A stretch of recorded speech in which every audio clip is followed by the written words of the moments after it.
7 minutos pasaron de las 13 horas en toda la República Argentina. Volvemos al aire de Mediodía 6 con una visita estelar, una visita de lujo a quien ya le agradecemos. Está con nosotros la vicegobernadora, la licenciada María Laura Estrata, a quien saludamos nuevamente porque hoy de mañana estuvimos en el inicio del ciclo lectivo 2023 en la Escuela Técnica. Vicegobernadora, ¿cómo está? Buen mediodía, gracias por la visita antes que nada. Muy buen mediodía, es un gusto estar aquí y muchas gracias por la calidez del recibimiento. Bueno, hoy por la mañana justamente hablando allí en la Escuela Técnica de la importancia de que hoy, como estaba previsto la fecha, se inicie, ¿no?, el ciclo lectivo. Sí, para nosotros es muy importante que en cada rincón de la provincia hoy se esté iniciando el ciclo lectivo. Hubo mucho esfuerzo para poder llegar a acordar con los gremios docentes un sueldo, un salario que sea digno, que justamente vaya acompañando los procesos que tenemos en este país de acuerdo justamente a los parámetros inflacionarios. Tiene la particularidad también este inicio de ciclo lectivo que este año van a ser 191 días de clases y también tiene la particularidad que las escuelas primarias inician este año con jornada extendida. ¿Para qué? Para poder ir gradualmente y con el paso de los años a poder recuperar los saberes que se perdieron en contexto de pandemia. Y esto es un tema que me parece importante resaltar. Estamos iniciando sin medidas de fuerza, con un gran esfuerzo de parte de la provincia, pero también con un diálogo fecundo con los gremios, en el respeto profundo que tenemos por los docentes entrerrianos, pero también con estas particularidades, ¿no?, del cumplir los 191 días de clases, del poder tener una hora más que gradualmente nos permita ir recuperando saberes y habilidades, porque cuando decimos que la educación es la obra más importante, tiene que ver con estas decisiones, con dotar de infraestructura educativa. Hoy estuvimos dando inicio a la escuela número 35, que en poco tiempo más va a estar en obra, pero hay 230 escuelas que están en obra en el resto de la provincia. Calidad porque necesitamos más horas de los gurises en el aula, porque necesitamos docentes que tengan salarios acorde a sus necesidades, pero también al rol fundamental que cumplen. Esto de equilibrar las cuentas y sentar las bases para el desarrollo de la provincia tiene que ver con esto, con ser previsibles y con poder ir a mirar hacia adelante y el futuro con mucha vocación de diálogo, pero también con la convicción de que cuando nosotros apostamos a la educación contribuimos al desarrollo de la provincia, que cuando nosotros apostamos a la educación también estamos contribuyendo a formar no solamente desde lo técnico, sino también desde lo humano, hombres y mujeres de bien en la provincia de Entre Ríos. Hoy hablábamos también, y siempre que en las últimas semanas estábamos presentes en la Secretaría de Trabajo, donde Martín Miller, el titular del Consejo General de Educación, salía para dar un balance de las reuniones, la importancia de que se arregle el tema de paritarias antes del ciclo lectivo, ¿no? Exactamente, y bueno, esto ha sido una prioridad. Yo siempre digo que la gestión del gobernador Gustavo Bordet, de su equipo, de quienes los hemos acompañado desde el inicio en el 2015, el diálogo ha sido una prioridad siempre en el marco de las relaciones que se han establecido, y muchas veces no pudimos encontrar puntos de acuerdo previo al inicio de clase, pero este año lo logramos. Entonces yo siempre que soy de mirar el vaso medio lleno, fue un esfuerzo compartido, un esfuerzo enorme de la provincia. Desde lo presupuestario lo podemos hacer porque las cuentas están equilibradas, pero también el esfuerzo de los espacios gremiales que negociaron también estas condiciones y lograr ese punto de equilibrio. ¿Por qué?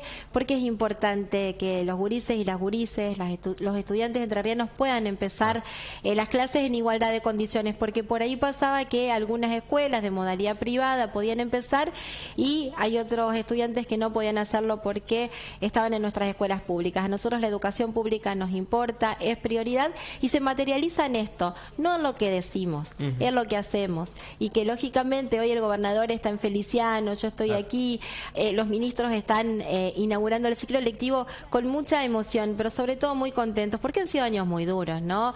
Yo hoy recordaba los sistemas de burbujo, a cómo la educación tuvo que adaptarse al contexto de pandemia, y cómo, bueno, hoy tenemos que mirar la educación del futuro, ¿no? Esto de empezar a pensar en los talleres, en los modos de pensar las materias integradas, ya no en compartimentos estancos, cómo ofrecemos esa infraestructura de calidad, pero también cómo ponemos más horas de escuela escuela, cómo ponemos más días de escuela para que podamos completar de verdad los conocimientos. Necesitamos, justamente, es una sociedad del conocimiento y necesitamos formarlos muchos e invertir mucho para que eso se pueda plasmar en una realidad. Vicegobernadora, buen día, gracias por la visita. Y eso tiene que ver también y va de la mano con la capacitación, preparación que debe tener el docente, el formador, ¿no? Porque es verdad, y eso está bien, me parece que lo hemos dicho en algún momento, inclusive con el gobernador aquí presente, de empezar a negociar antes de que comiencen las clases, porque después se produce lamentablemente ese choque de padres contra docentes, ¿no? Porque no se empieza a negociar, o inclusive el gobierno, bueno, ahí también,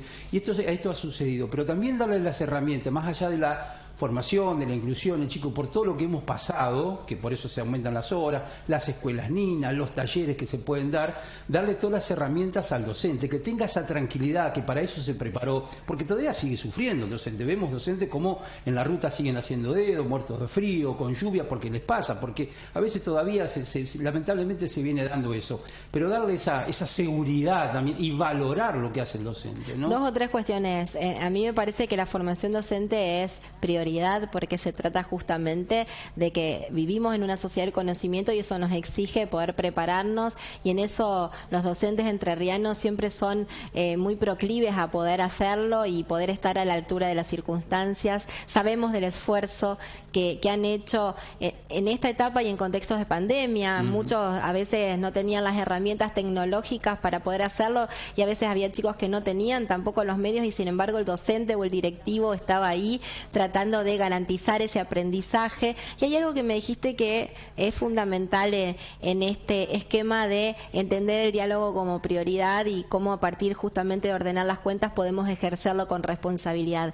Esto de cuando uno dice no a la grieta, se trata de esto, de fortalecer este esquema, docentes bien remunerados, un Estado que haga las cosas bien y los padres acompañando esos procesos, porque los enfrentamientos de ningún tipo sirven, ¿no? Entonces me parece que contribuir a la concordia, pasar por encima de la grieta, trabajar y entender que la educación es prioridad para los docentes, es prioridad para los alumnos, es prioridad para las familias, pero es prioridad también para el gobierno, y que es en esa articulación de voluntades y de esfuerzos, cada uno obviamente desde el lugar que le toca ocupar, poder justamente mirar hacia adelante, porque mirar hacia adelante implica ponernos de acuerdo y sentar las bases. Es fantástico esto de la escuela Nina, por ejemplo, sí, porque el chico entra muy temprano y ya sale con la merienda, sale con el almuerzo, sale, bueno, llega con las el políticas almuerzo alimentarias. Eso, el chico come en la escuela hoy, se alimenta bien en la escuela, pero además de eso, con esos talleres, con esos saberes que por ahí le faltan a un lado o aprenden otra cosa, la verdad que es fantástico eso, ¿no? La modalidad de la escuela Nina, que son las modalidades de la jornada extendida, justamente porque nos posibilitan. Veía Europa, sí, ¿no? Como el centro de todo, y resulta que lo tenemos hoy acá. Nosotros también tenemos una educación pública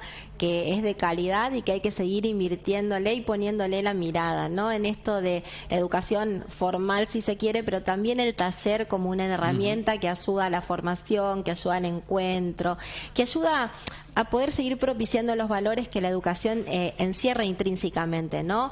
No es el crecimiento personal, ¿no? Sino en el marco de lo colectivo. Y todo lo que tiene que ver con los talleres también es la oportunidad para muchos estudiantes de la provincia de poder acceder a esa especialidad que de otra manera tampoco la podría hacer. Que por ahí no pudo pagar sus papás, no sé, unas clases de inglés, por decir algo.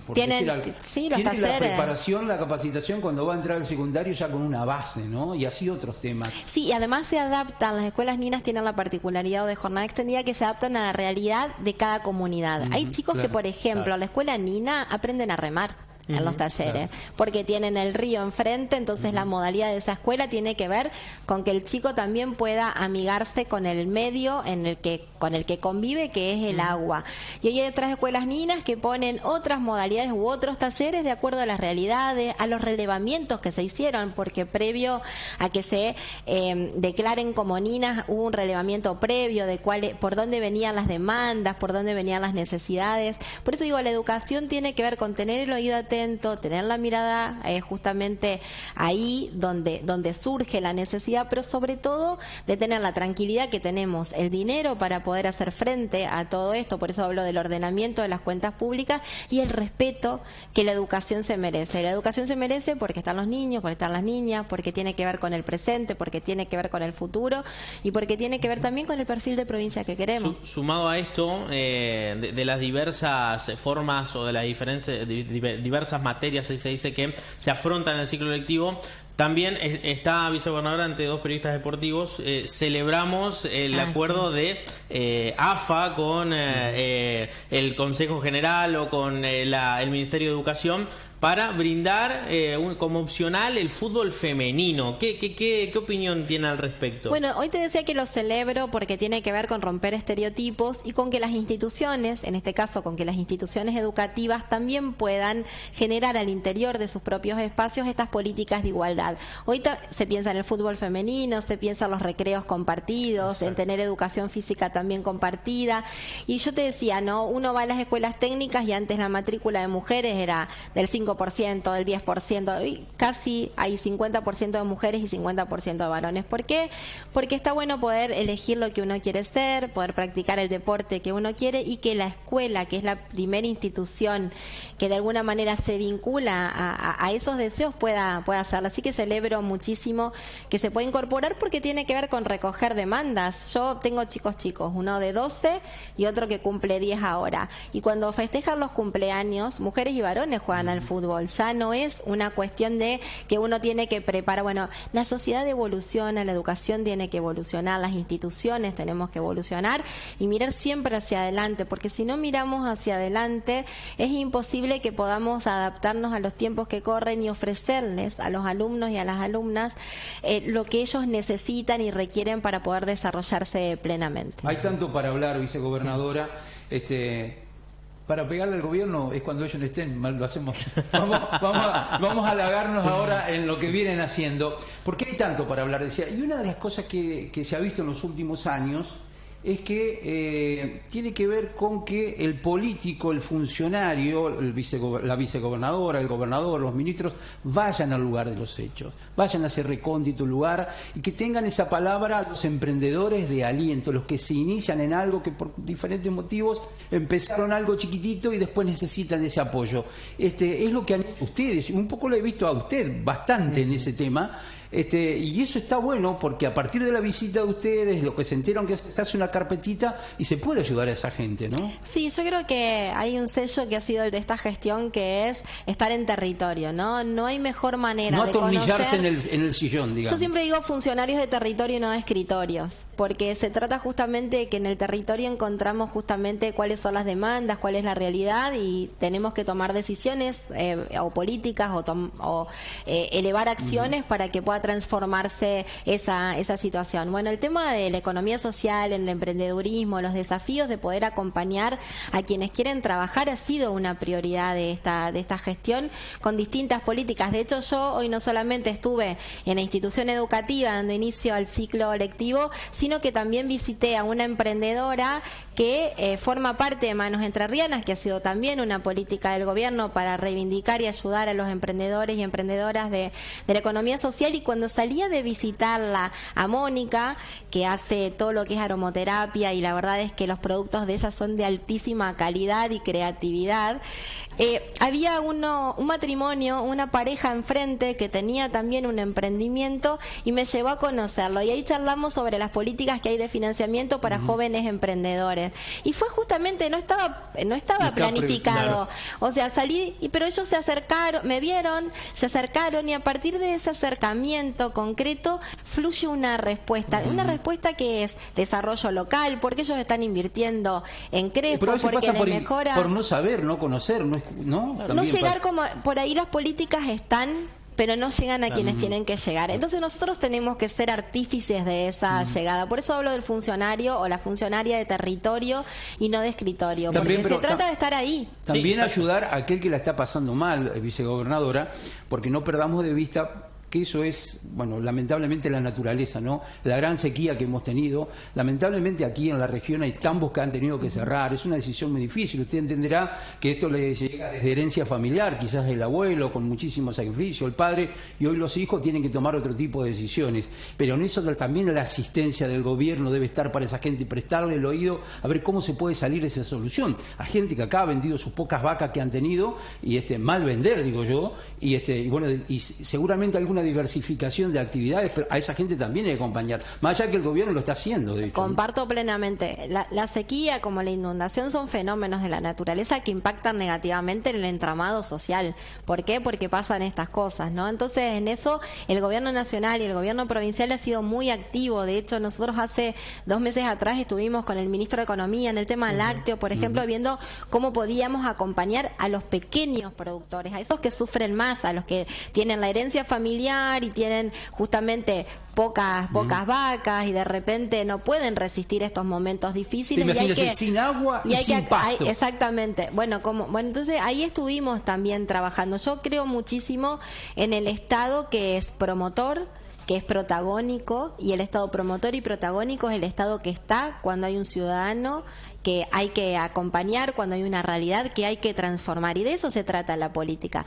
De eso se trata lo que hacemos, pero sobre todo lo que creemos. Cuando uno dice que la política repara y que la política transforma, tiene que ser en esos casos puntuales, para no sentir soledad cuando nos va mal y para poder acompañarlo, y para o que fortalecer o reconvertirse. Sí, lo hemos hecho con el sector. Se pueda quedar en el campo, ¿no? Nosotros invertimos mucho para sostener la ruralidad, ¿no? Porque uno invierte en educación para que haya escuelas rurales, invierte para que estén los centros de atención primaria de la salud, para que se garantice salud, para que se garantice educación, para que se garantice seguridad.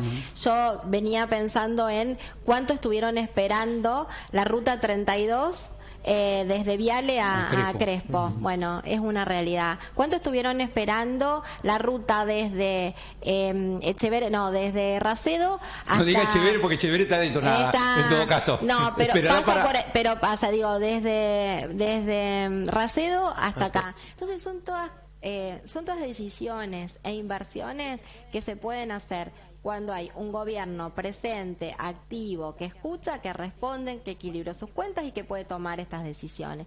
La inversión en caminos y rutas siempre es millonaria, siempre lleva tiempo. Ahora, yo vengo de una comunidad que tiene un perfil agroindustrial y que necesita de rutas y caminos, y vengo orgullosa de formar parte de un gobierno que está trabajando para que tengan esas rutas y caminos. ¿Que falta? Sí. Ahora, falta, pero son deudas históricas, no son deudas de un gobierno. Son deudas de todas maneras, el peronismo hace mucho muchos años viene gobernando la provincia, ¿no? También eso también hay que admitirlo. Sí, el peronismo ha gobernado la provincia, hemos tenido gobiernos nacionales y de distinto signo político, y nosotros también nos hacemos cargo de las deudas pendientes. Por eso hablo, no las tiramos para afuera, no miramos para otro lado. Decimos sí que el esfuerzo es grande, que lo estamos haciendo y que ahora nos cuesta menos porque tenemos un gobierno nacional que financia obras, tuvimos obras paralizadas, rutas nacionales paralizadas por el gobierno anterior, que se activaron y nos permite invertir en la provincia con las rutas provinciales a también nosotros. Es cierto, vicegobernadora, que pasa por la responsabilidad de cada quien. Me refiero al transporte nacional e internacional. Se hacen rutas nuevas ahora. También es cierto que tendría que haber balanzas más cercanas, porque lamentablemente, si vamos a hablar de la región o de la zona, salen cargados hasta los ejes los camiones, seguramente se pasa la tara y el peso que deben llevar y rompen esos asfaltos y esas carpetas que se pueden llegar a hacer. Eso también es responsabilidad de cada uno, ¿no? Tiene que ver con la responsabilidad compartida. El Estado necesita de la responsabilidad conjunta de quienes gobernamos, pero también de la sociedad, de las empresas. Digo, tiene que haber responsabilidad social empresaria. Pero también sí necesitamos dispositivos, así como la policía controla la velocidad, controla el alcohol cero, controla, también necesitamos estos dispositivos que nos permiten controlar para evitar justamente que las rutas se rompan y puedan tener una sustentabilidad que nos permita justamente que la inversión que se hizo pueda redituar en que tengamos los caminos que nos merecemos. Otro de los temas, la estoy atosigando, pero entenderá que no siempre tenemos la oportunidad por ahí de hablar. Y que tiene que ver, esto sí a favor, en todo caso, y tiene que ver con las juntas, ¿no?, de gobierno. ¿Cuántas se han municipalizado? ¿Cómo le llaman ustedes? Nosotros pasamos la constitución de la reforma de la Constitución del 2008 creó la figura de la comuna. La comuna, que exacto. es un estatus jurídico que le permite a la Junta de Gobierno pasar a ser comunas y le permite, por lo tanto, tener autonomía, independencia y poder gestionar. Y mucho más dinero en cuanto al presupuesto, ¿no? Gestionar sus propios discursos, sus propios recursos. Entonces, 30 eso también ahora. ayuda. Sí, en el último tramo fueran 30. De hecho, ahora tenemos 83 municipios y 83 comunas, digamos, o sea, hemos ido dando pasos hacia adelante enormes. Y la comuna va a ayudar muchísimo, esta figura nueva, que es también una decisión de este gobierno, fue una ley votada por unanimidad y fue una ley que este gobierno pudo implementar y está ejecutando.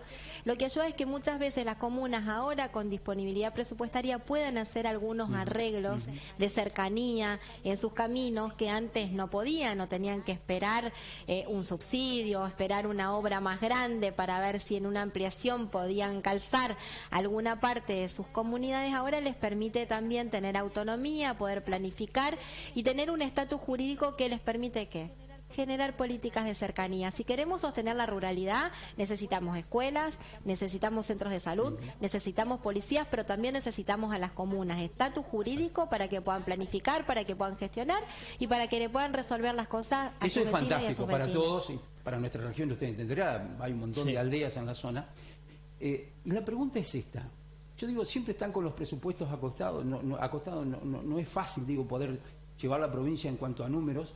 ¿De dónde sale ese dinero para precisamente auxiliar a esas comunas? De las arcas provinciales. Yo siempre digo algo y lo reitero y lo repito porque me parece que es importante. Nosotros cuando asumimos el gobierno ya en el 2015 había desequilibrio fiscal. Entonces hubo que trabajar muchísimo para poder lograr el equilibrio. El equilibrio que te permite poder ordenar las cuentas y poder tener el dinero necesario para ejecutar políticas. En este caso, las políticas, las obras viales, las obras en infraestructura educativa, las obras en materia de hábitat. Estamos construyendo vivienda no solamente con recursos nacionales, sino también con recursos provinciales. Estamos ejecutando políticas de financiamiento y de acompañamiento a los sectores que producen y a los sectores que industrializan también. Con recursos provinciales. Eso sale y la regularización o el estatus, el cambio de estatus jurídico de Junta Comuna corre 100% a cargo de la provincia.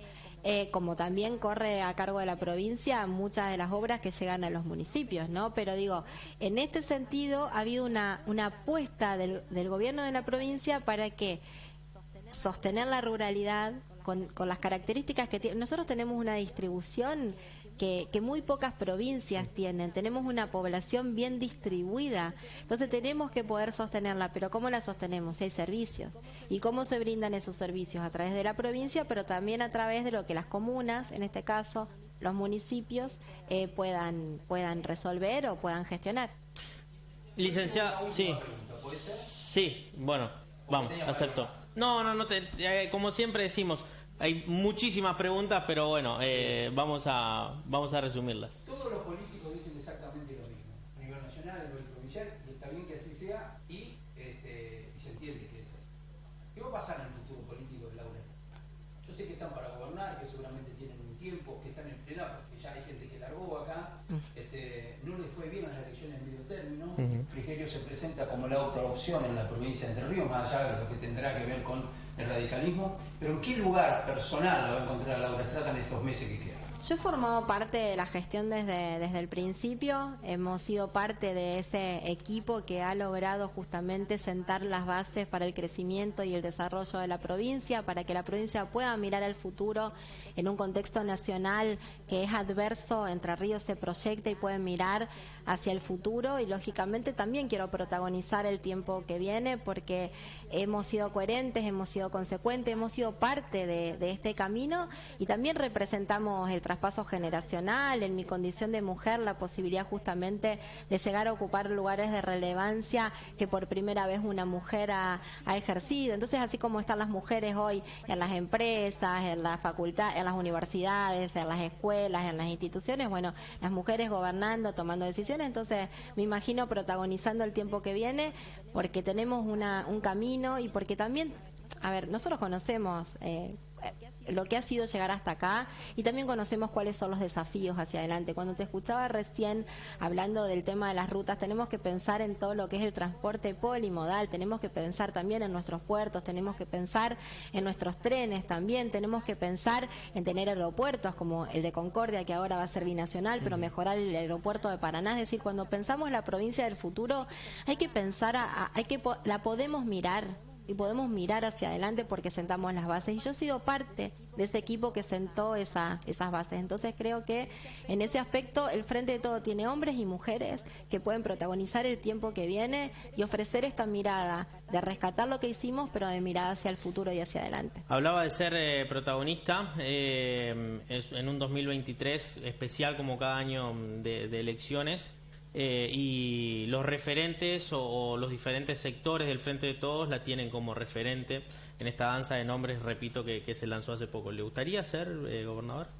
Sí, a mí me entusiasma muchísimo esto de pensar en gobernar la provincia porque hemos formado parte de este equipo que ha sentado las bases. Como también te decía recién, que hay hombres y mujeres que también tienen trayectoria, que tienen caminos y que tienen ganas y que seguramente en el marco de los acuerdos, pero me refiero a acuerdos a diálogo. Exacto. En función de lo que vamos justamente consensuando, bueno, irá a haber una síntesis o estarán las propuestas del Frente de Todos, pero creo que es importante que podamos generar continuidad mirando hacia adelante, mirando al futuro y planteando objetivos nuevos. Muy bien.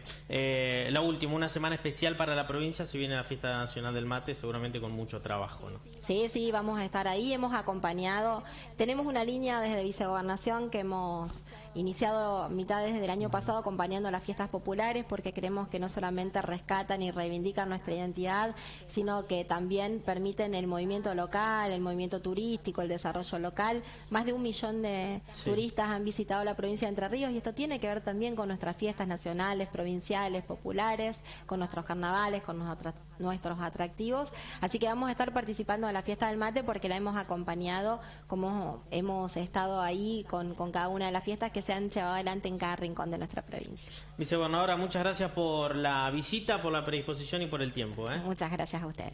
María Laura Estrata pasaba en Mediodía 6.